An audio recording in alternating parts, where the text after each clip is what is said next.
You're listening to an Anazao Ministries podcast.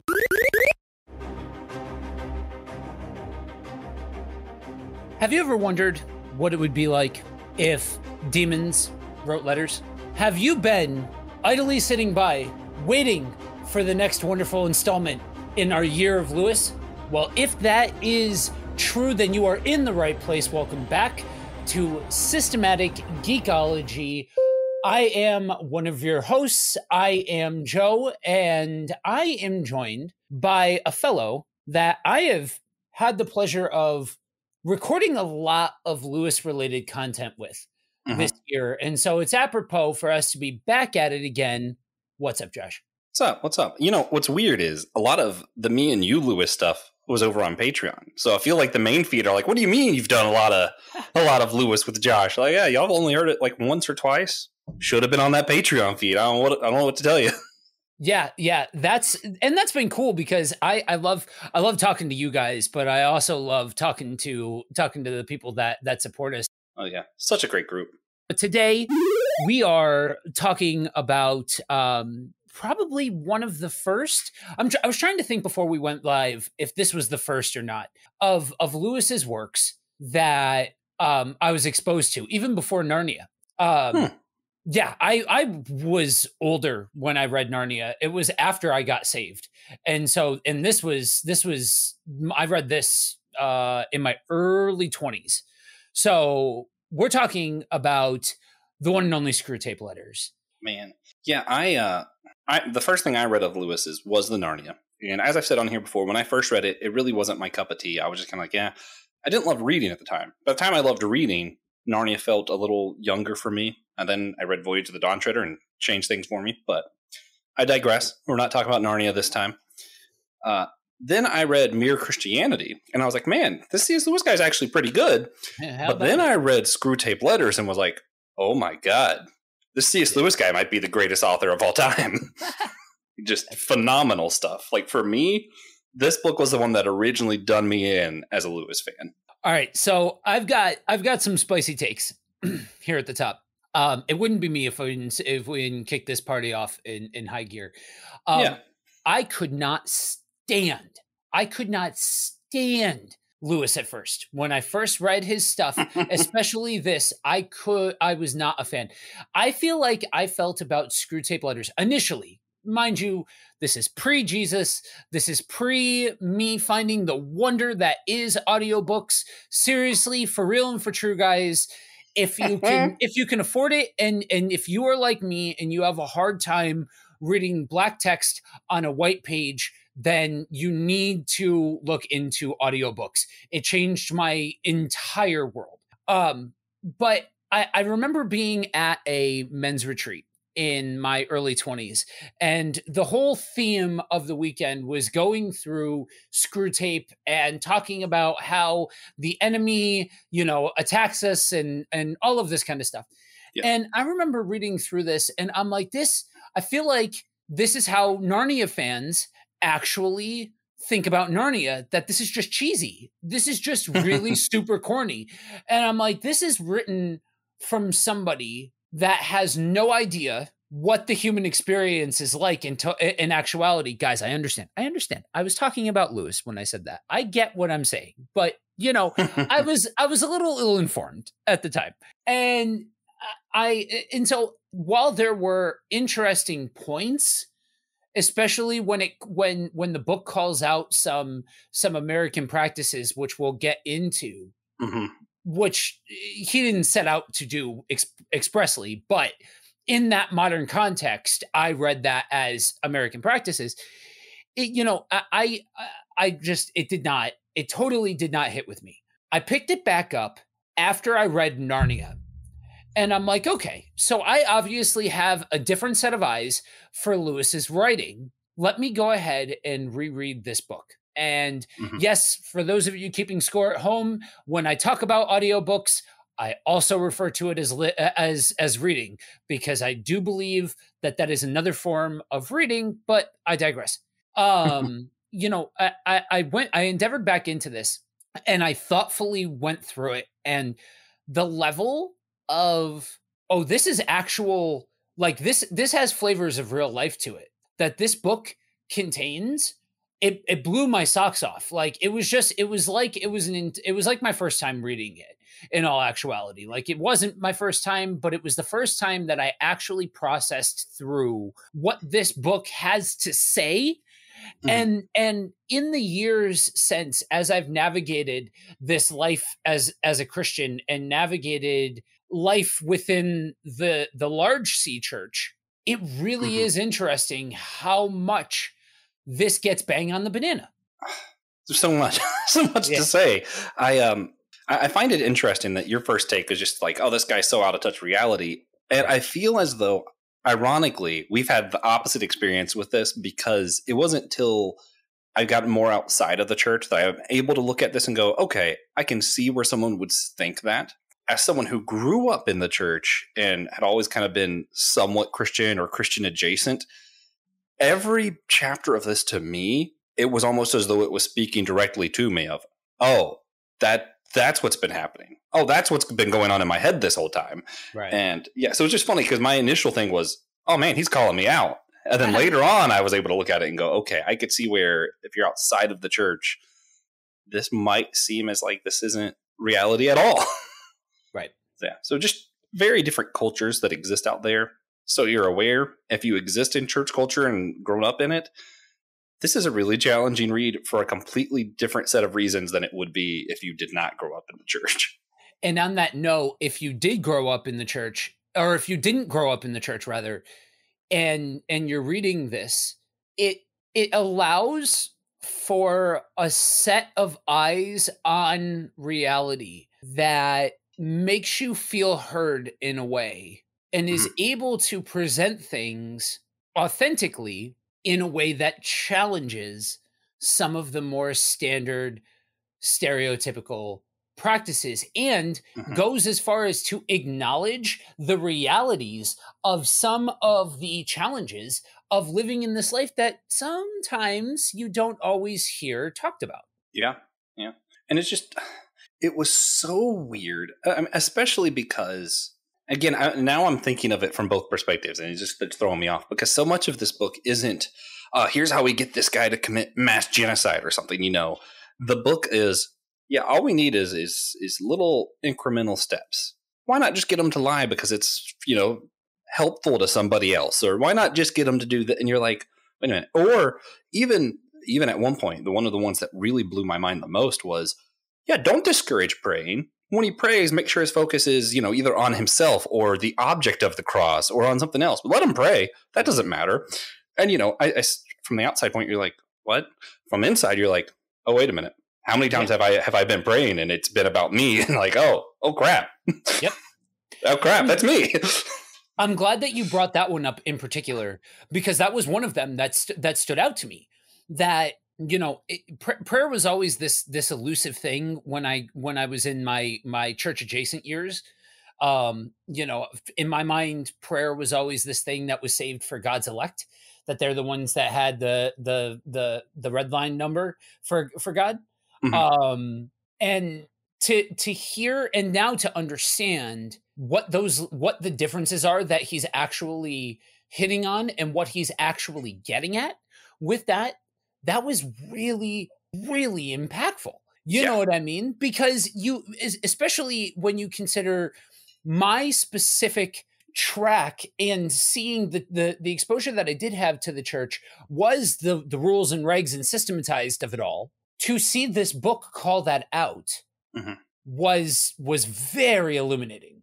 Oh yeah, and it's not even the only place where they call that out, and it's so weird too because just looking at the subtle things is what I was talking about. How a lot of this is more, which for those who don't know, this book is an older demon writing to his nephew. Here's how you better tempt this ordinary Englishman, you know, to go to hell. The guy gets saved pretty early on, and they're basically like, how do we get this Christian to not be a real Christian so that he can come down to hell and we can have a snack? And their whole goal is to eat him for whatever reason. Take that as you will.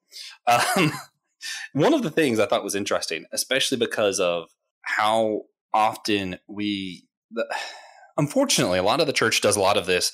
drinking's the worst thing ever. Murdering people's bad. The world out there wants to murder people and tell them that you can be whatever gender you want. And, every message is that. And I've always wondered, even when I was young, of who are they talking to? Do they think these people are coming to church, listening to them, and are going to be changed their mind from that? No, they're just, doing a hooray, us bad guys are bad rant.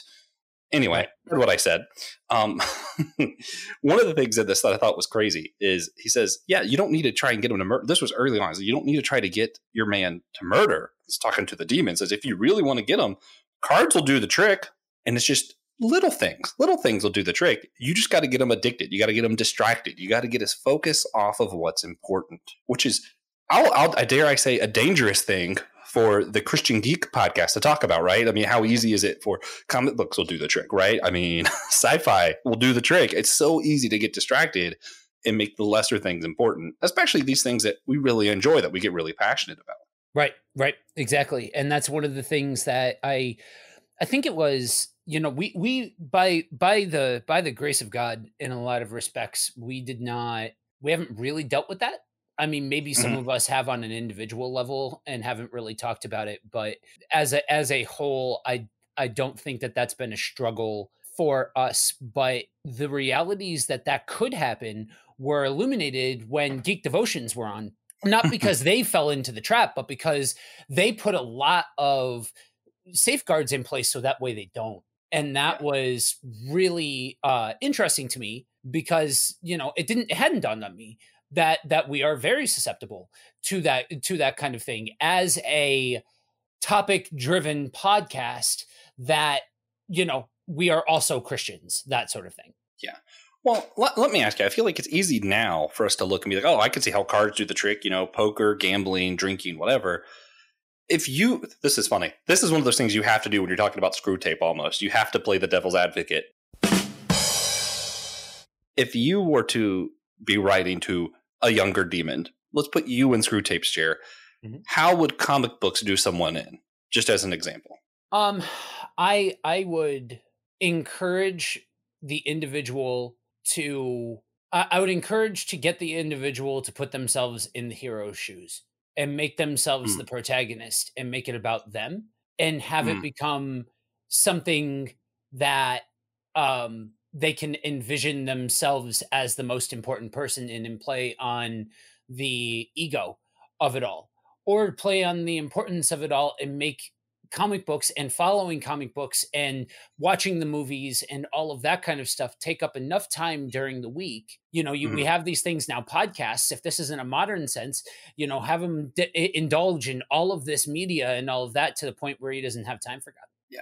Another thing I could see Screw Tape saying, because this kind of goes in with some of the other things he says, is as you're which he does talk about this, point out the flaws that the other people at church, point out the little things so that these people seem less thing.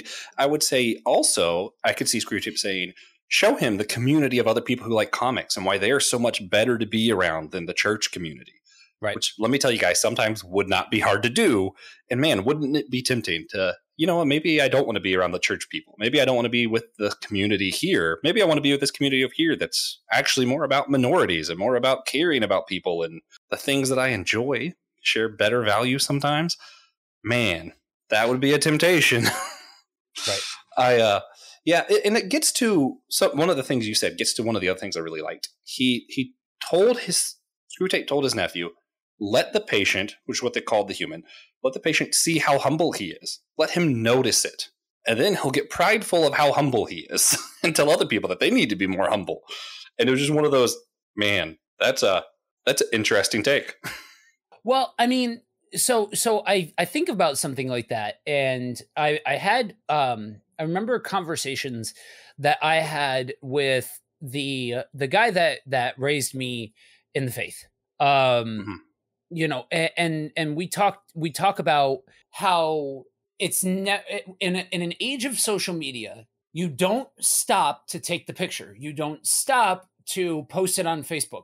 You just do, right? And pulling the curtain back, we are recording this right after Halloween. And so the last couple of days on social media, I happen to be, as a soon to be official pastor, but a shepherd for quite a while. And, in ministry and all of that, I've got a lot of pastors and church leaders on my friends list. And poking my head out to see even beyond that to like Twitter and Instagram and stuff like that. The sheer amount of grandstanding about their fall festivals and about how they saved the youth from the evils of Halloween and all of that is voluminous. Let me put it that way. It's very, very voluminous. And yeah, we live in a time where that is only increasing as technology increases. That was always a thing. Doing it for selfish motives has always been a thing. Jesus literally spoke about that on the Sermon on the Mount.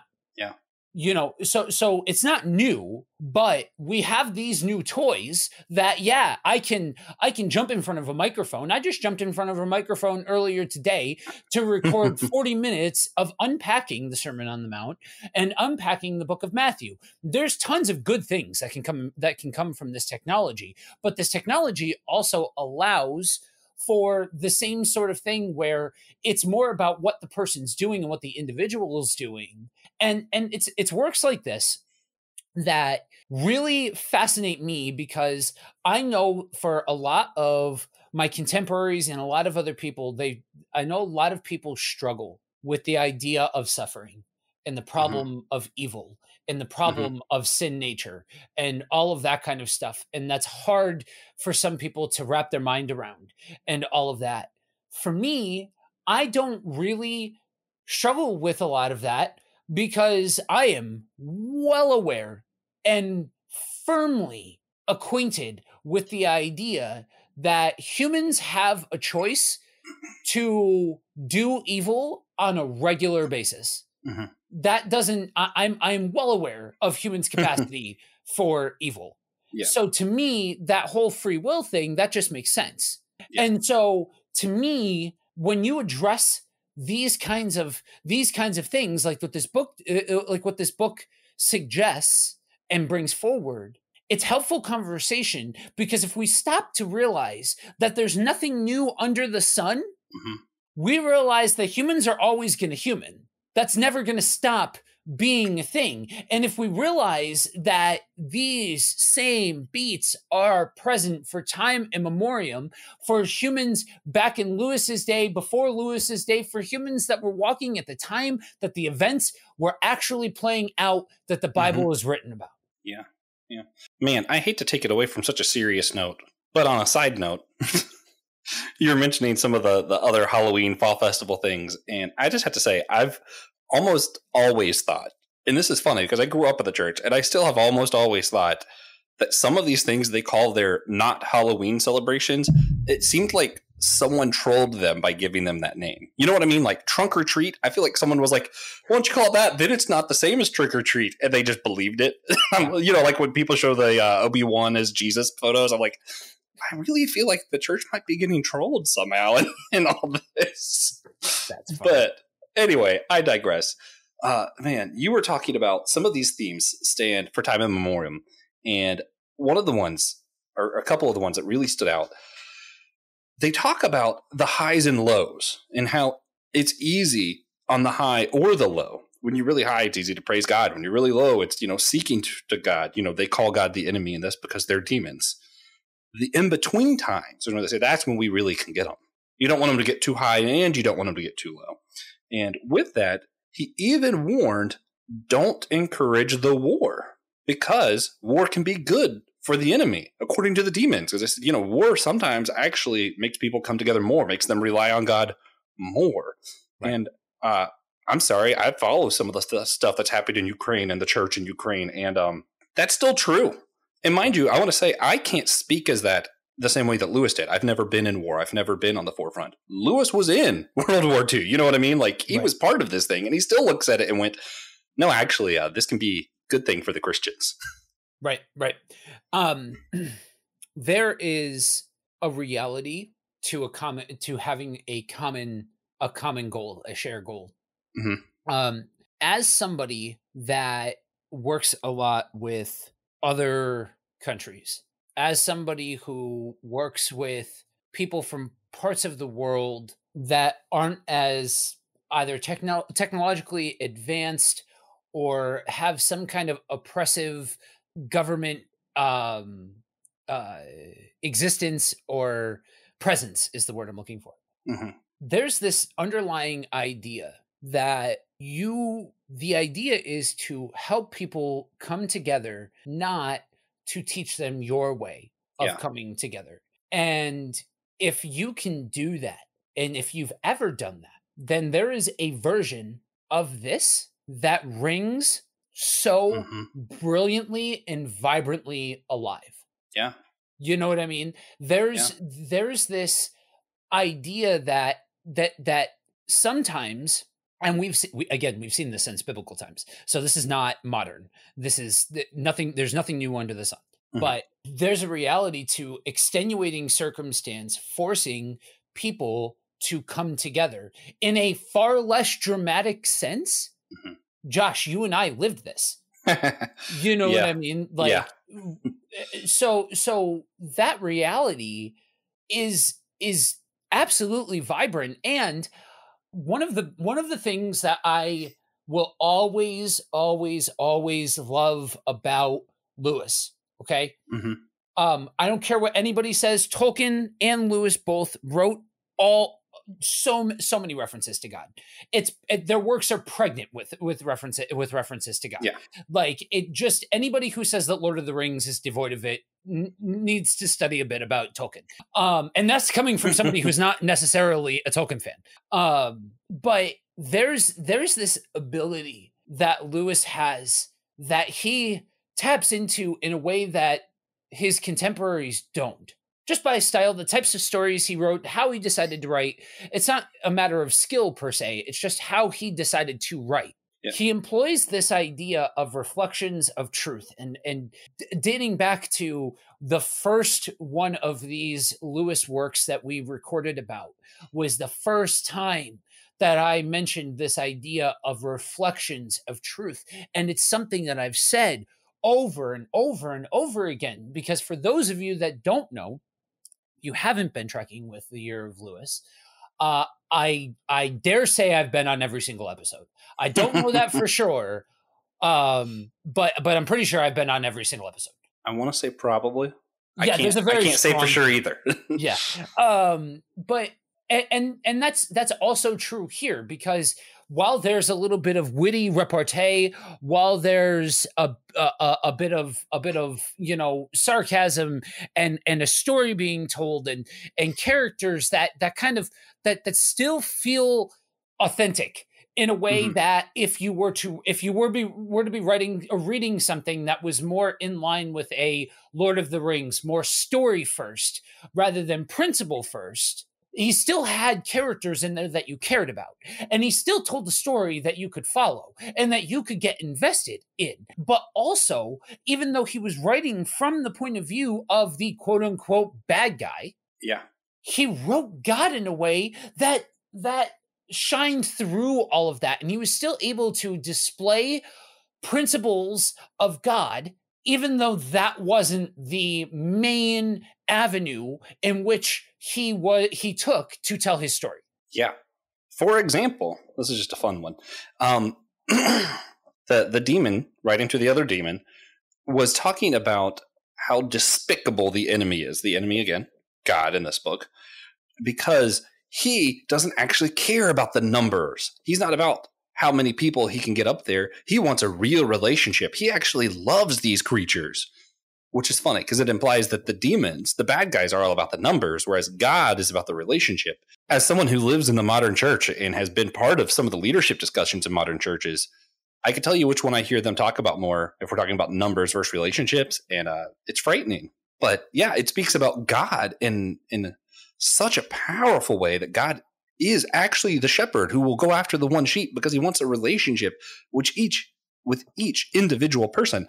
I tend to shy away from the personal savior conversations because, I think that our religion is a communal religion, but our God is one who loves each individual in these communities. Right. There's a big difference between personal savior and personal relationship.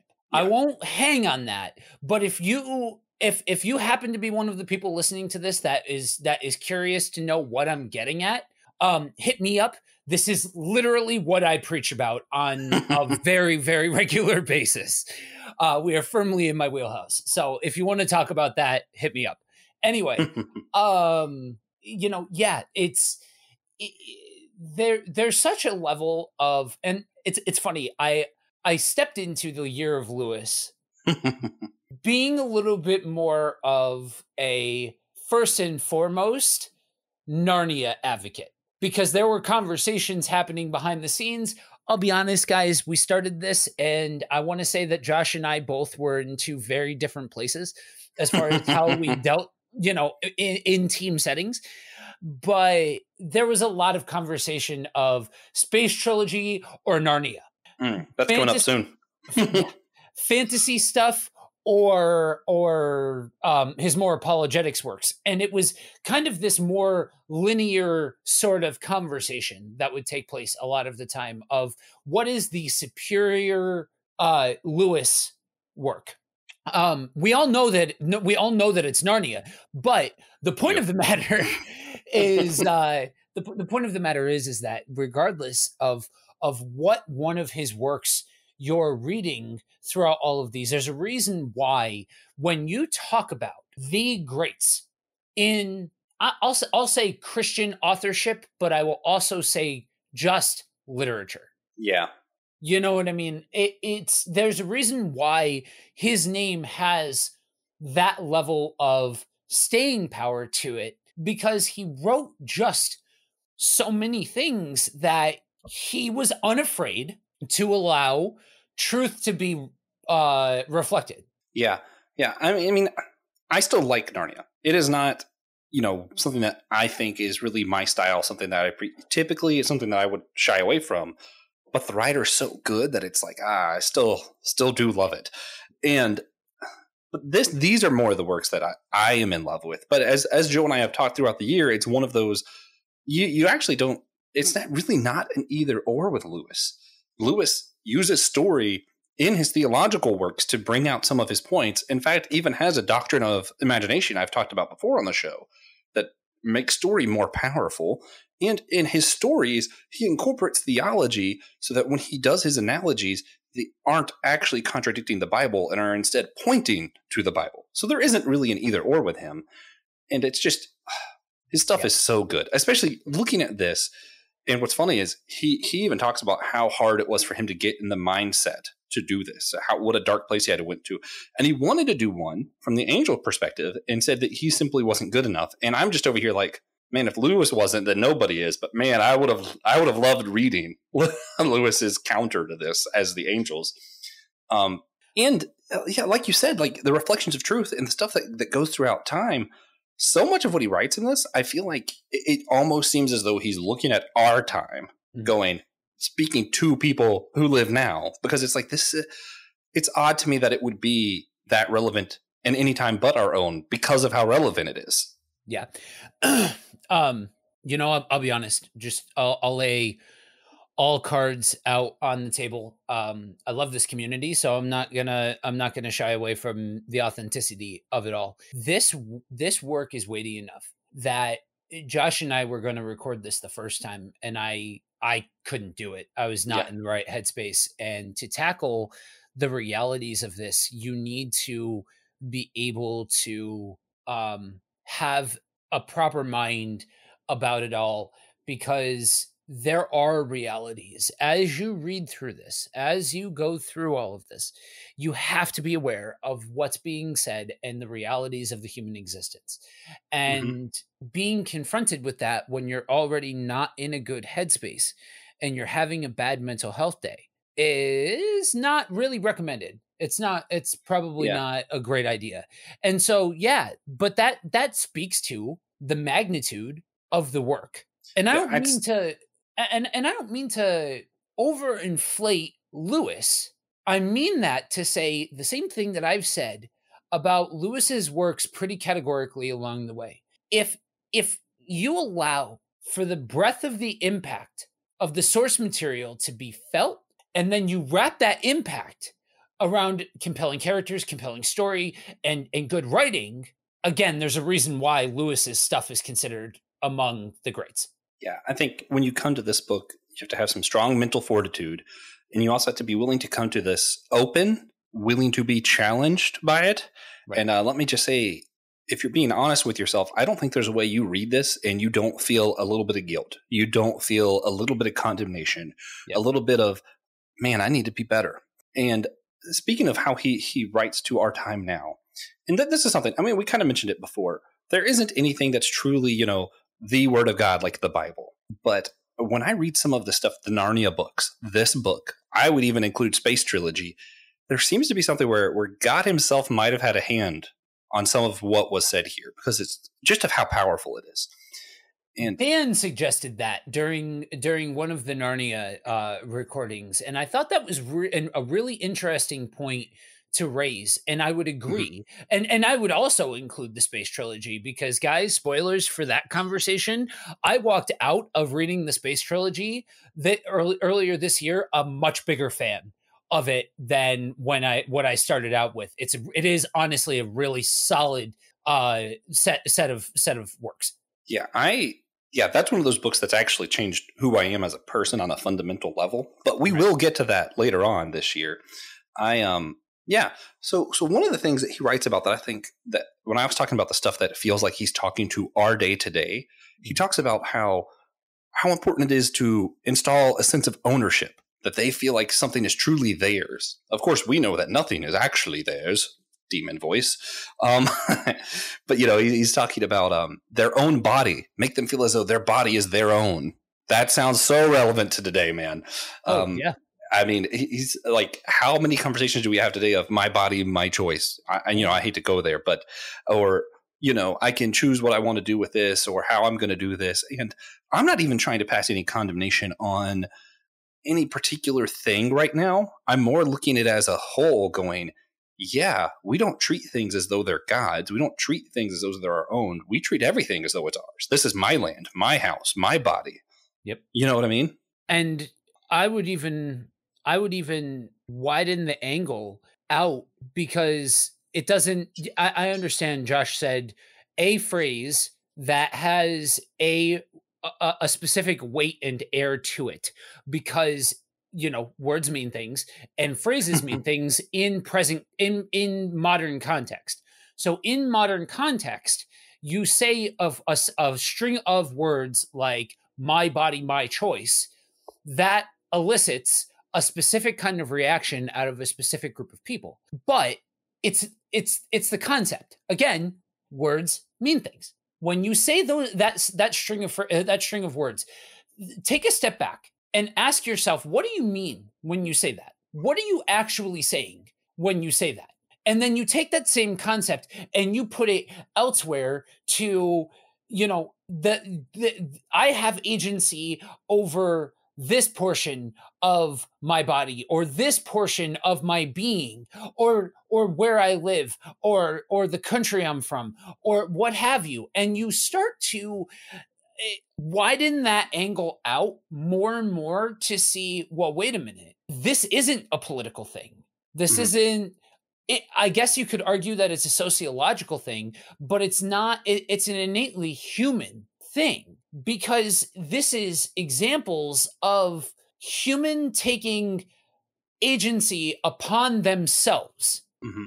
And yeah, you know what? I can't, friends, nerds, countrymen, I promise you, I understand that all of the tap dancing in the world is not gonna stop somebody from being offended by me. You know what?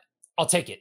I've been known to offend a person or two, a time or two. Okay, but this time I say this because this is offensive to the flesh. These are things that are offensive to the human, right? Yeah. And devoid of any stance or this or that or direction, left, right, center. I don't care. None of that. All of that is secondary to what we're getting at. And when you start to talk about that, you're like, well, wait a minute, because I guarantee there was somebody that heard this and was like, whoa, pump the brakes. Yep. what's happening here? Yup. But that's an authentic conversation that has to be had, right? We have to be able to talk about who is Lord. And if we use that phrase, if we say, okay, Christ as King, that there is lordship, okay, what does that mean? And how far are we allowing that lordship to go? Yeah. Yeah. I'm not making the political statement. I'm not weighing in on whether or not something should be legal or not. What I'm saying is, as a Christian, I can't look at something and say, that's my baby. I can't look at my wife and say, that's my wife. I can't look at my house and say, that's my house. I don't look at the dogs here and go, that's my dogs. I look at it all and go, those are God's. And how do I steward what is his? What is not mine? And that very concept is what led to any measure of peace about Isaiah. Oh, yeah. If you know, you know. Yeah. But so let's, there's, we could wax poetically and do a whole sermon series based off of this. Lord knows enough pastors have done that. I feel a small measure of challenge accepted in my pastor's heart to start sermonizing the Screw Tape Letters, but we'll save that for another time. One of the things, and I love, so one of my joys with this show is if I can get a chance to be able to find some little ridiculous aspect of this in pop culture, right? Whatever the thing is. One of my, still to this day, one of my absolute favorites that I found was the theology of Space Jam. That I'm not sure I could find something to top that. But that was so funny. Yeah. Also, great episode. People should check that out. You should go back in the archives. As the producer, the music that I chose for that was phenomenal. Oh, just phenomenal. Phenomenal. It ranks up there with the episode that we did on Sonic when you just spammed the ring. Phenomenal. Oh, but that was fun. So one of the things that I found in going through the wiki for the Screw Tape Letters, a couple of things. One, I had no idea that this book had sequels, right? I didn't, and even so far as I didn't know about, for those of you that are familiar, I didn't know about Screw Tape Proposes a Toast. Yeah, but apparently there's a whole line of other ones that have been either inspired or attempted to be, the author attempted to write a direct sequel of Screw Tape. Couple things with that. First, I'm going to propose on air right now that the one I'm going to mention, we make that our patron. We've been trying to discuss how are we going to do a patron episode for Screw Tape, because we've been doing a special Patreon for every C.S. Lewis thing we talked about. Hear me out. Operation Screw Tape, The Art of Spiritual War by Andrew Farley. He's not looking at it as individual things. It is Screw Tape making war plans and talking more systematically about sin and temptation. Oh, I've been waiting to see Joe's reaction to that. I don't imagine it would be a long episode. Yeah, right. That sounds fascinating in the worst possible way. You know what? Tune in if that sounds just ridiculous enough to be a whole episode, then tune in patreon.com/systematic geekology at some point between now and the end of the year of Lewis. That'll be up on Patreon. Perfect. But yeah, Screw Tape Proposes a Toast was another one. I'll mention briefly here. I loved it because Lewis was basically making a commentary of where he thought the education system was going and how people were going to be afraid to say certain things and how everything was going to get really polarized. And he was right. So that's it. Do you know anything about Lewis and his upbringing, specifically as it pertains to his educational upbringing and just some of the horrific nonsense that he went through in his life? If you know even that much about Lewis, that little one-liner that you just gave, I am now suddenly fascinated to hear what Lewis has to say about the educational system. Yeah, it wasn't very long. Screw Tape Proposes a Toast isn't long, but it's good. Also, I'm going to throw this out here. If I find it, I'm going to put this on our Patreon as well, I think. Or maybe I'll put it on the website. I'll let Joe decide if everyone should have access to this. At some point in my life, I tried to write my own letter that was going to be like the next chapter of Screwtape. Oh yeah, that's got to go up on the website. It was 100%. That's mind you, this was at least 12 years ago. Much younger version of me, but it was about trying to I'm trying to remember exactly how it was worded, but it had something to do with making the church afraid to talk about sexuality kind of stuff. And I don't remember exactly what it said. It's been a very long time, but I imagine it'll be, for me, looking back, it would probably be a horror.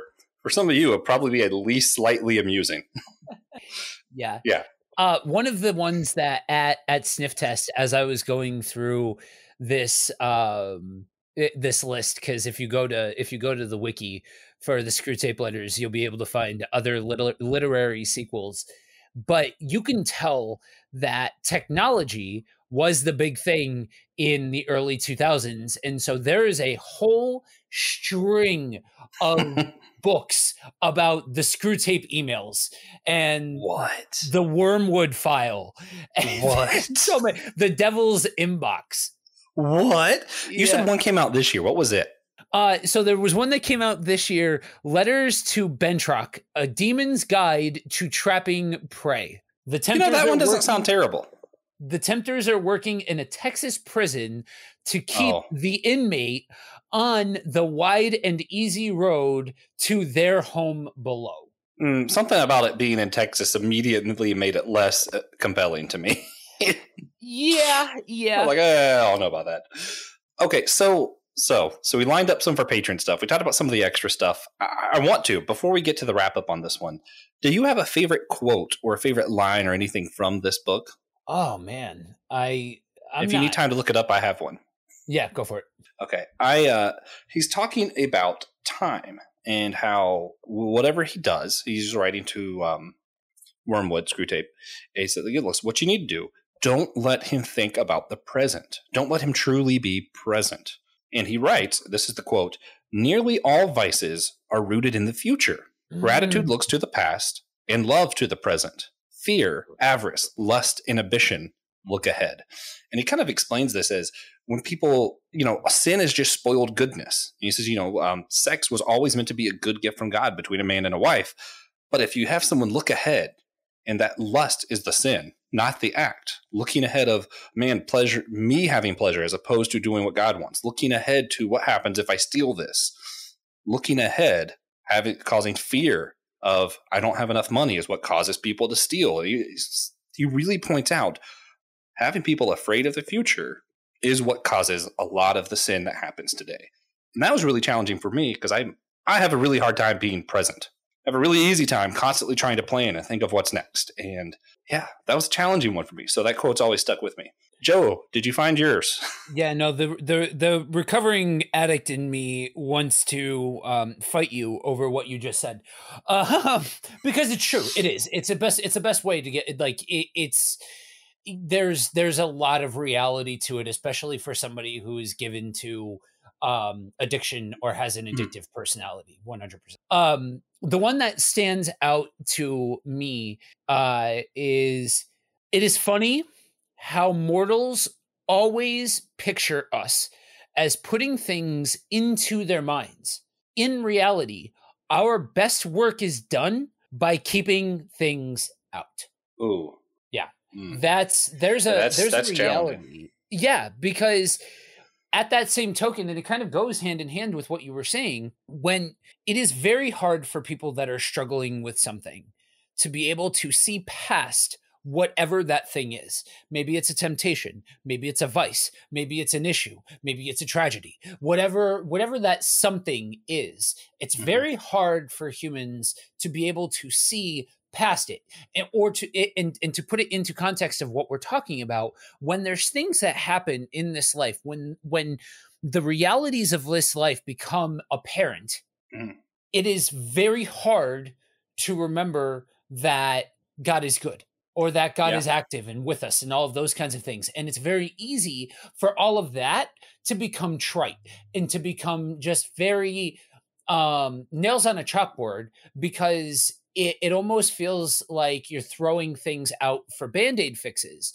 but it becomes this thing where you can only really focus on what is directly in front of you rather than the wide angle view of it all. Yeah. And something you mentioned there of, as an addict, and, this is one of those books, which is ironic because the church at this point was not very good at dealing with mental health or any of these things. Lewis, on the other hand, somehow managed to get past all that. I don't understand how, but this is a book where every time I found someone who loves this book, it's almost always as a whatever, this book spoke to me. It's because this book is very personable. When you read it and you're really open to the criticism of how you're being tempted, it will become personable. And as someone who has ADHD, as someone who does deal with some mental health stuff, I'm looking at going, man, yeah, it's easy for me to see. I don't have ownership over myself. I can't even control what I'm thinking about one moment to the next. Right. And on the other side of the coin, this book speaks to the importance of being present because love is in the present. That is hard for someone with ADHD. My mind wants to be everywhere but here. And, I'll challenge you, really examine yourself over the next week. I'm talking to listeners right now, which is something I don't usually do, but examine. Are you on your phone a lot? Are you planning ahead a lot? When you have conversations with somebody, are you 90% of it just reminiscing? How often are you truly present in the moment? It's a challenge. Yeah. Yeah. So real quick before we wrap up, one of the other absolutely ridiculous things that I found in looking this up is the Screw Tape Letters has stage adaptations, guys. Oh, I forgot about this. Yeah. So it looks like there's a couple of different adaptations. The first one being from a Lutheran high school in Chicago in April of 1961. One of the more famous ones is if you are familiar with stage work and things like that, then you may know the name Anthony Lawton. He did an original adaptation of the Screw Tape Letters that's been on stages since 2000. And there's been a bunch afterwards. And on top of it, guys, Marvel Comics put out in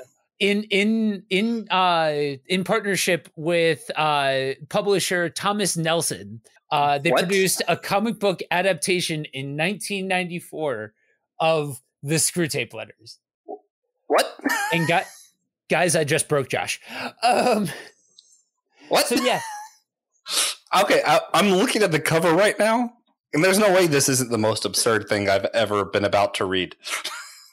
Oh, okay. Okay, so I may hold up. Also, this is phenomenal. Apparently, Calvin and Hobbes did their own kind of adaptation of Screw Tape. Where what world am I living in right now? Right? Yeah. So just take time, and I'll go ahead and bring it forward here into the wrap up. That's my recommendation for this. That just look into all of that and let that be your activities in your geekdom time this week. Okay, so my recommendation goes really well with that. You were talking about audiobooks earlier. Yeah. You have to get the dramatized Screw Tape Letters, narrated by Joss Ackland.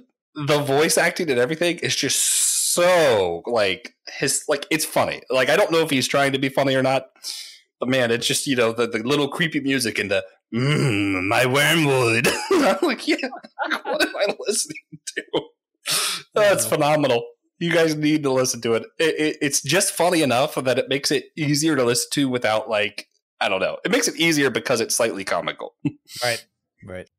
So with that, we draw this step in the journey of the year of Lewis to a close. And if you have made it through this episode and you find yourself wanting to check back on all of those references that we made along the way to prior works that we have covered or prior episodes that we have done, you can head on over to systematicgeekology.org and take a look back and jump into the previous episodes covering Narnia and some of Lewis's other works. And if you are curious to get the full breadth of what we have covered and you want the added benefit of being able to help us keep the lights on, you can head on over to patreon.com/systematicgeekology.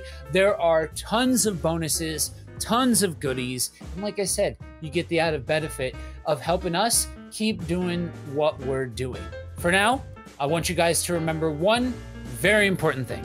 We are all a chosen people, a geekdom of priests.